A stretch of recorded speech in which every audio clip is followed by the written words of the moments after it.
여러분 안녕하세요. 수요 성경 공부에 오신 것을 환영합니다. 잠시 기도하겠습니다. 하나님 아버지 감사합니다. 저희들에게 하나님을 알아갈 수 있는 시간, 하나님의 은총을 더 누릴 수 있는 시간을 허락해 주신 것 감사합니다. 성령님을 통하여 저희들에게 필요한 지혜를 허락해 주옵소서. 예수님 이름으로 기도드립니다. 아멘.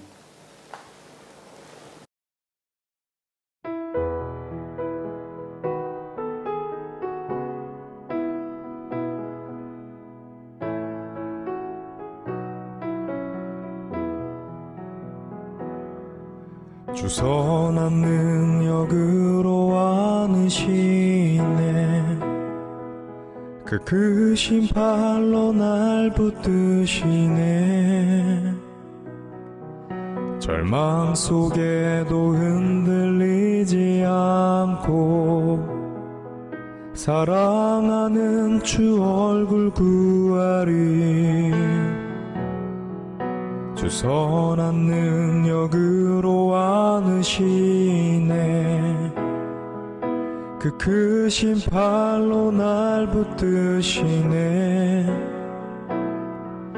절망 속에도 흔들리지 않고 사랑하는 주 얼굴 구하리.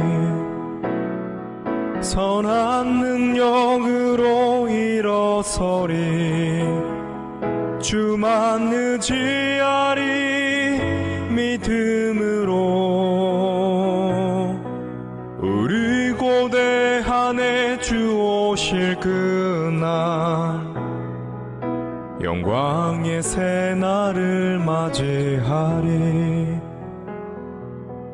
이전의 괴로운 날에 애워싸고 고난의 길을 걷는다 해도 주님께 모두 맡긴 우리 영혼 끝내 승리의 날을 맞으리. 선한 능력으로 일어서리. 주만 의지하리. 믿음으로 우리 고대한에 주 오실 그날 영광의 새날을 맞이하리. 주님이 마신 고난의 승잔을 우리도 감사하며 받으리. 주님의 남은 고난 채워가며 예수와 복음 위에 살리라. 선한 능력으로 일어서리. 주만 의지하리. 믿음으로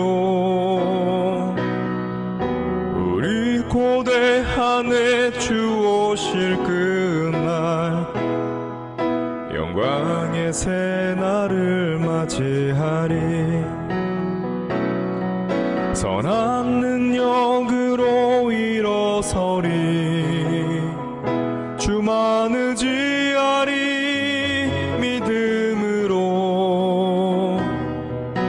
우리 고대한에 주 오실 그날 승리의 새날을 맞이하리.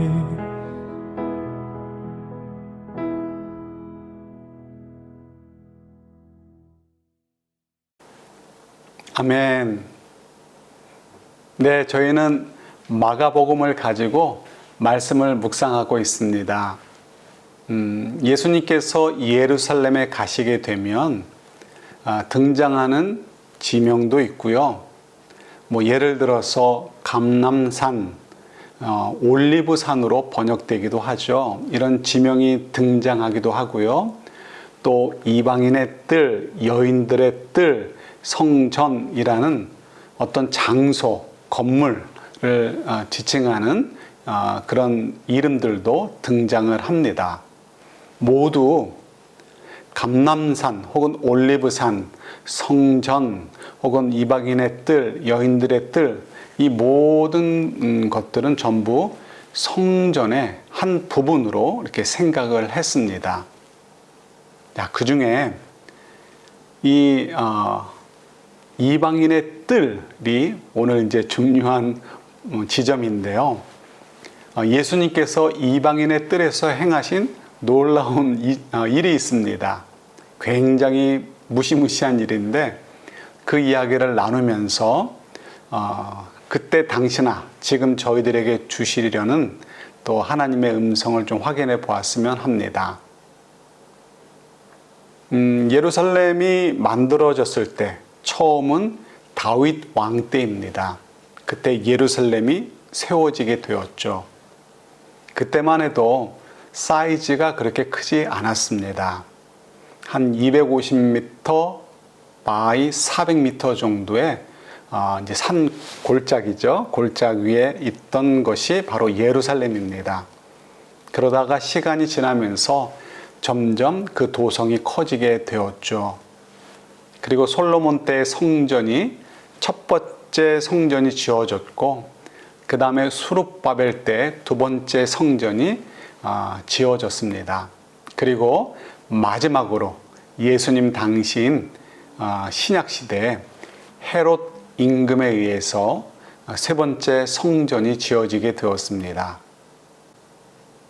이 세 개의 성전 가운데 헤롯 때 지은 성전이 가장 규모도 크고 화려했던 것으로 알려져 있습니다. 예를 들어서 옛날 예루살렘이 사이즈가 250 바이 한 400m 정도라고 알려져 있는데요. 헤롯 대왕 당시, 그러니까 예수님 당시죠. 예수님께서 직접 밟으시던 이방인의 뜰의 사이즈가 300m 곱하기 450m 정도였다고 합니다. 그러니까 굉장히 규모가 커진 것이죠. 그곳에서는 어떤 일들이 벌어지고 있었을까요? 아마도 수많은 사람들이 북적이고 있었을 것입니다. 왜냐하면 유대인들은 전통적으로요, 가능하면 1년에 3번 절기 때마다 예루살렘 성전에 와서 제사를 드리는 것을 굉장히 중요한 믿음 또 신앙생활의 기본으로 생각을 했습니다. 물론 여건이 그렇게 되지 못해 방문하지 못하는 분도 있겠죠. 그러나 웬만하면 온 가족이 정 안 되면 남자만이라도 와서 제사를 드리곤 했습니다. 팔레스타인 땅, 그러니까 예루살렘 근처에서만 온 것이 아니고요. 멀리는 로마 제국의 심장부인 로마시, 그러니까 시티 오브 롬으로부터도 많은 유대인들이 예물을 가지고 예루살렘으로 달려와서 제사를 드리곤 했습니다. 그래서 학자들에 의하면 정확한 수는 아닐지 몰라도 많게는 100만 명 정도가 순례했을 것이다. 그러니까 6월절이다 하면 가장 많이 모였겠죠. 그 6월절에는 무려 100만 명 정도의 순례자가 전국을 포함해서 전 세계적으로 흩어져 있었던 사람들이 전부 모여들어서 하나님께 제사를 드렸을 것이다 라고 추정을 합니다. 이 수가 너무 허무맹랑하지만은 않은 증거들이 있습니다. 예를 들어서 예수님 당시의 유대인들의 역사를 가장 잘 기록해 놓은 역사책으로 요세푸스라는 유대인이 기록한 역사책을 손꼽습니다. 거의 유일무이할 정도로 많은 자료를 가지고 있습니다. 물론 유대인의 입장에서 썼을 것이고 또 과장된 부분도 분명히 있을 것입니다. 그럼에도 이제 그분 요세푸스의 역사책을 또한 저희들이 무시만 할 수 없는 것이죠. 그 책에 보면 AD 66년, 그러니까 주 66년의 6월절 때 어떠한 기록을 남겨주고 있습니다. 어떤 기록이냐면 6월절 기간, 그러니까 한 7일 정도죠. 그 기간 동안에 얼마나 많은 양이 제사 제물로 드려졌을까라는 내용입니다. 한 몇 마리 정도가 잡혔을까요? 성전의 사이즈, 몇십 미터, 한 50미터, 25미터 정도밖에 안 되는 그 성전, 그리고 그 앞에 작은 뜰, 그러니까 이방인의 뜰처럼 크지 않습니다. 얼마 안 되는 그 도축할 수 있는 장소에서 얼마나 많은 양을 잡을 수 있었을까요? 놀랍게도 양의 숫자만 해도 25만 마리 이상이 제물로 도축되어졌다고 합니다. 어마어마한 숫자죠. 상상을 해보십시오. 그 자그마한 곳, 끼케야 뭐 500m 바이 뭐 한 600m 됐을까요? 토를 얼마 되지 않는 곳입니다. 이방인의 뜰이 가장 컸는데 그것도 300m 바이 450m 정도로 추정하고 있습니다. 그러니 뭐 작은 곳이죠. 그곳에서 7일 동안 25만 마리의 양들이 도축을 당하고 있습니다. 양만 도축되는 것이 아니고 다른 동물들도 있죠. 그러니 피냄새가 진동했을 것이고요. 살겠다고 부르짖는 동물들의 그 신음소리, 외침 이런 것들도 가득했을 것입니다. 그리고 고약한 시체 냄새 혹은 내장 냄새, 뭐 동물들의 똥 냄새 이런 것들로 얼마나 예루살렘이 지저분하고 그 악취로 가득했을까 상상을 좀 해보시면 좋을 것 같습니다. 당시에는 뭐 당시만이 아니고 구약 시대도요, 먼 거리에서 와서 제사를 드려야 되지 않습니까? 차가 없죠. 걸어와야 됩니다. 자기 집에서 아무리 좋은 양을 가지고 뽑아서 가져온다 하더라도 긴 여행을 하다 보면 양이 지쳐서 병이 들 수도 있고요. 상처를 입어서 제물로 드릴 수 없게 되기도 합니다. 그래서 구약시대부터 사람들이 어떻게 했냐면 집에서 동물을 가져오는 것이 아니고요. 돈을 가져오는 것입니다. 그래서 예루살렘에 가서 돈을 주고 양이나 염소나 비둘기나 이런 제물을 사가지고 그래서 하나님께 드리는 그런 일들이 보편화되어 있었습니다. 뭐 그것은 죄다 아니다라고 얘기할 것이 아니고 어쩔 수 없이 사용하는 방법인 것이죠. 자, 다시 이방인의 뜰로 돌아옵니다. 그곳에는 어떤 일들이 벌어졌을까요? 네, 아마도 일찌감치 제물을 드린 분도 있겠지만 수많은 나라로부터 몰려드는 순례객들이 나도 얼른 제물을 드려야지 하는 마음으로 분주하게 제물이 될 것을 사려고 바빴던 곳이 또 이방인의 뜰이었을 것이고요. 또 성전세로 드리는 돈 세겔로 바꾸기 위해서 환전하는 곳에서도 사람들이 줄을 길게 늘어서고 자기의 순서를 기다리고 있었을 것입니다. 왜냐하면 이방인의 뜰에 바로 물건을 사서 제물로 드릴 수 있는 그 물건을 파는 시장과 같은 역할을 하던 곳이 있었기 때문에 그렇습니다. 그리고 환전소도 있었던 것이죠. 적어도 수십만 명 이상의 사람들이 몰려듭니다. 그리고 그 좁은 성전의 뜰에서 동물을 잡아야 되니 얼마나 바빴겠습니까? 내 순서를 못 찾을 수도 있습니다. 그러니 유대인들의 입장에서는 서둘러서 제물을 사서 갖다 드려야 되죠. 성전세도 내야 되죠. 그러니 조그만 시장이 있었던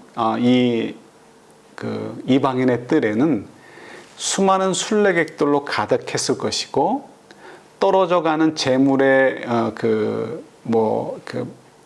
물질, 그러니까 세겔이라는 성전세를 내는 돈이나 혹은 양과 같은 혹은 비둘기와 같은 그 동물들을 사고 파는 곳에 동물들이 떨어질까봐, 혹은 또 이 세겔이라는 성전세를 내는 돈이 떨어질까봐 사람들이 분주하게 왔다 갔다 하며 사고 파는 일들로 정말 난장판이었을 것입니다. 네, 바로 그곳에 예수님께서 서 계신 것이죠. 얼마나 정신이 없으셨겠습니까? 그래서 예수님께서 그러셨는지 사람들을 향해서 채찍을 휘두르시면서 조용히 해! 조용히 해! 하듯이 사람들의 이목을 집중시키셨습니다. 그리고 장사하는 사람들을 다 내쫓으시고, 그리고 그 장사하는 좌판이라고 해야 되나요? 의자 이런 것들을 다 엎으셨습니다. 그러면서 예수님께서 몹시 진노하시는 모습을 이제 마가복음 11장에 보면 저희들이 발견할 수 있습니다. 자, 그렇다면 생각해 봐야 되겠죠. 예수님께서는 왜 좌판을 엎으시고 상인들을 다 내쫓으셨을까요? 어떤 분들은 성전 안에서 장사, 돈 거래를 하는 것이 경건한 모습이 아니기 때문이었을 것이다 라고 말하기도 합니다. 네, 그것도 분명히 맞는 부분이 있을 거라고 생각이 듭니다. 그렇지만 제가 조금 전에도 말씀드렸듯이 당시의 상황을 조금만 이해한다면 꼭 그것만은 아닐 것 같다라는 생각을 갖게 됩니다. 조금 더 설명을 드리면 이것이죠. 첫 번째로 먼 거리에서 오는 분들 돈 가지고 와서 동물로 바꾸어서 혹은 성전세로 바꾸어서 빨리 드려야 되죠. 그 많은 사람들이 순서를 기다리고 있으니 정신이 없습니다. 그래서 그들을 돕기 위해서 시장이 있는 것은 당연히 도움이 되고 그것 자체가 불경건한 것은 아닙니다. 한번 보실까요? 마가복음 11장 17절입니다. 예수께서 가르치시면서 그들에게 말씀하셨다.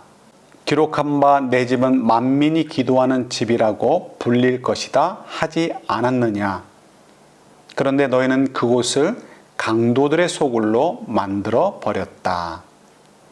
네, 지금 읽은 마가복음 11장 17절 말씀 가운데요, 우리 두 곳이 바로 구약 성경에 인용된 부분입니다. 맨 마지막, 그런데 너희는 그곳을 강도들의 소굴로 만들어 버렸다라고 하는 그 말씀은 예레미야서 7장 11절의 말씀을 이제 인용해서 하신 말씀이다라고 생각하시면 됩니다. 예레미야서 7장 말씀, 어떤 말씀이 있을까요? 이제 전부는 읽지 못하고, 그렇지만 우리가 말씀을 좀 읽으면서 몇 군데에서 저희들이 좀 이 말씀의 의미를 좀 확인해 보려고 합니다. 예레미야서 7장입니다. 10절, 11절. 너희는 이처럼 내가 미워하는 일만 저지르고서도 내 이름으로 불리는 이 성전으로 들어와서 내 앞에 서서 우리는 안전하다 하고 말한다. 너희는 그런 역겨운 모든 일들을 또 되풀이하고 싶어서 그렇게 말한다. 그래, 내 이름으로 불리는 이 성전이 너희의 눈에는 도둑들이 숨는 곳으로 보이느냐? 여기에서 벌어진 온갖 악을 나도 똑똑히 다 보았다. 나 주의 말이다. 네, 지금 읽은 말씀 가운데는 역겨운 모든 일들 혹은 미워하는 일, 이런 이제 단어들이 등장을 합니다. 하나님께서 지적하시는 것이죠. 그래서 이 성전에 와서 나는 안전하다. 나 하나님께 제사 드리고 예배 드리니 하나님의 은혜로 우리가 잘 살 거야 라는 거가 굉장히 역겨운 말이다라고 하나님께서 말씀하시는 것이죠.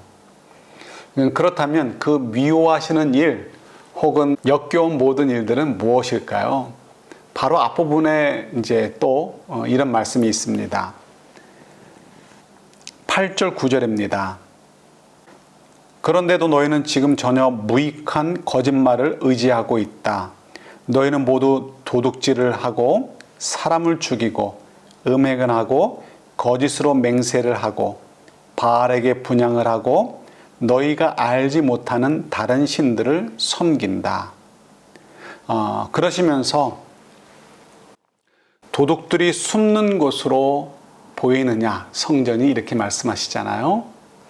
자, 그러니까 하나님께서 미워하시는 일, 역겨운 모든 일들이라는 것은 지금 나열하고 있는 사람을 죽이는 것, 도둑질하는 것, 음행, 거짓 맹세, 바알에게 분향 뭐 이런 것들이 다 포함된 거죠. 그래서 하나님의 말씀과 달리 사는 모습을 말씀하고 있다라고 이해하시면 되겠죠.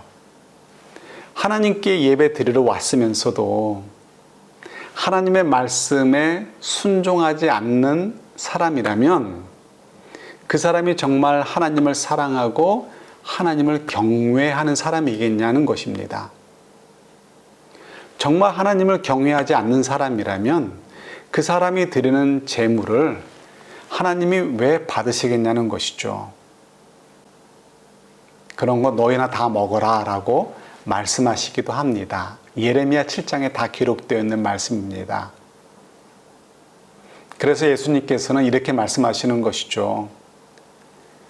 도둑들의 소굴로 만들었다라는 것은 단지 어떤 장사가 벌어졌다라고 책망하시는 것보다는 지금 그곳에 줄 서서 환전하려고 하는 사람들, 이리저리 뛰면서 양을 사고 비둘기를 사면서 하나님께 제물로 드리려고 하는 사람들, 그런 사람들의 모습을 스스로 돌아보라는 것이죠.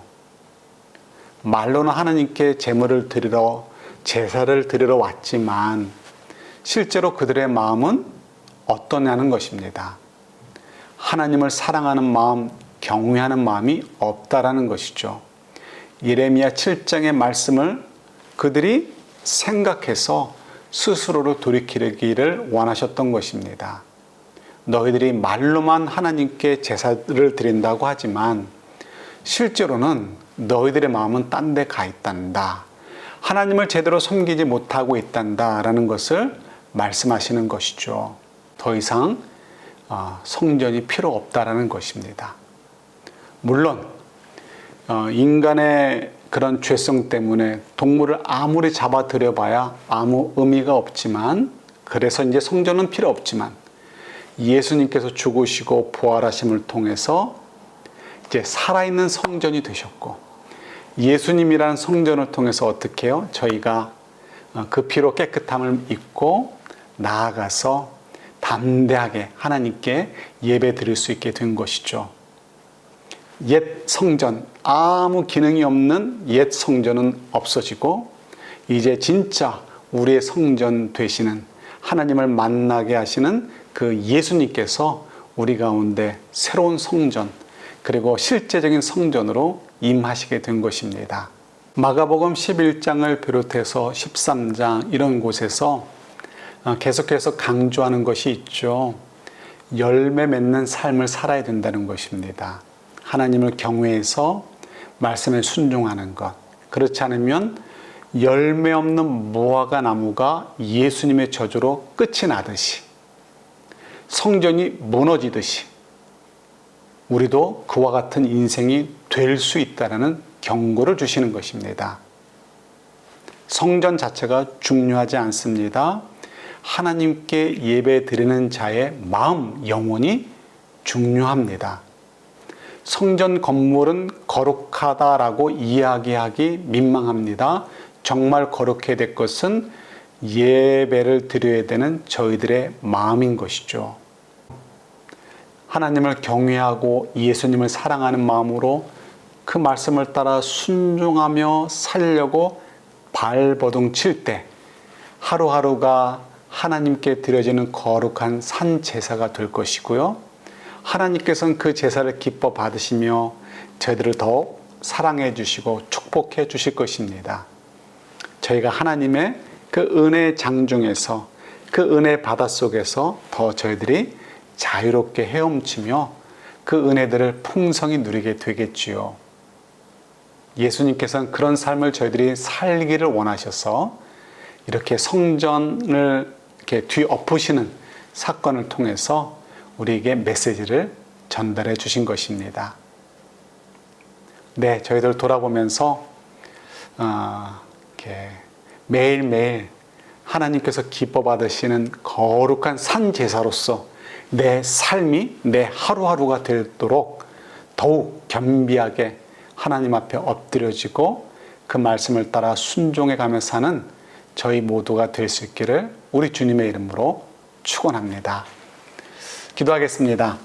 하나님 아버지, 저희들 겉모습만 만족해하며 속은 엉망인 존재들은 아닌지 모르겠습니다.